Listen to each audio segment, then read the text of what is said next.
৭ মে চালু হচ্ছে ইস্টার্ন রিফাইনারির বন্ধ ইউনিট। এ নিয়ে বিস্তারিত জানাতে যুক্ত হচ্ছেন সহকর্মী প্রণবেশ চক্রবর্তী।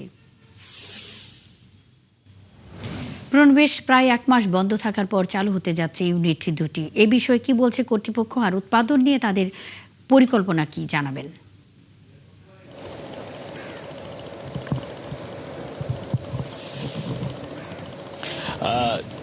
দেশের একমাত্র রাষ্ট্রায়ত্ত তেল পরিশোধনাগার ইস্টার্ন রিফাইনারি, এটি ক্রুড অয়েল অর্থাৎ এটির উৎপাদনের যে মূল কাঁচামাল, এটির অভাবে এটি বন্ধ হয়ে যায়। তো আজকে সৌদি আরব থেকে ইয়ানবু বন্দর থেকে ১ লাখ ক্রুড নিয়ে এমটি নিনেমিয়া জাহাজটি আজকে চট্টগ্রাম বন্দরের বহির্নোঙর অর্থাৎ কুতুবদিয়া চ্যানেলে এটি ভিড়বে।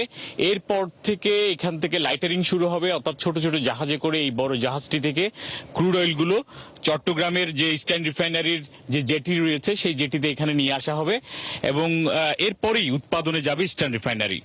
অর্থাৎ দীর্ঘদিন বন্ধ থাকার পর আবার রাষ্ট্রায়ত্ত এই প্রতিষ্ঠানটি তার উৎপাদনে ফিরতে পারবে এবং উৎপাদনে ফিরলে যেটি হবে, দেশের যে জ্বালানি নিরাপত্তা সেটি নিশ্চিত করা যাবে। আর যেহেতু মধ্যপ্রাচ্যে বিশেষ করে পারস্য উপসাগরের হরমুজ প্রণালী এটি বন্ধ রয়েছে এই ইরান, যুক্তরাষ্ট্র এবং ইসরায়েল সংঘাতের কারণে, ফলে পারস্য উপসাগর হয়ে হরমুজ হয়ে এই দিক দিয়ে কোনো জাহাজ আসতে পারছে না।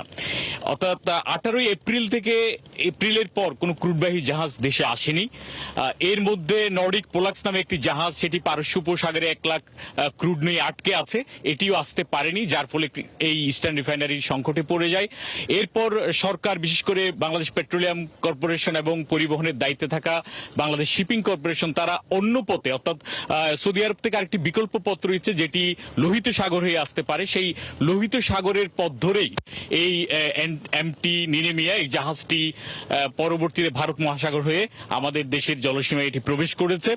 এর মধ্যে বিপিসির পক্ষ থেকে আমাদেরকে বলা হয়েছে এবং বাংলাদেশ শিপিং কর্পোরেশন নিশ্চিত করেছে আরো দুটি জাহাজ 1 লাখ করে 2 লাখ টন ক্রুড অয়েল নিয়ে সেটি বিকল্প পথে সংযুক্ত আরব আমিরাত থেকে, আরব আমিরাতের যে ফুজাইরা বন্দর রয়েছে এটিও বিকল্প একটি পথ। অর্থাৎ এটি ফুজাইরা বন্দর থেকে যদি ক্রুড নিয়ে আসা হয় তাহলে হরমুজ হয়ে আসতে হবে না, সরাসরি ওমান সাগর হয়ে ভারত মহাসাগর হয়ে সেটি আমাদের দেশে চলে আসতে পারবে।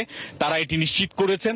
পরবর্তী সময়ে অর্থাৎ এটির পরবর্তী ধাপে আরো 2 লাখ ক্রুড বাংলাদেশে আসবে, হয়তো এটি এই মাসের মধ্যে আনা সম্ভব হবে বলে তারা আমাদেরকে জানিয়েছেন।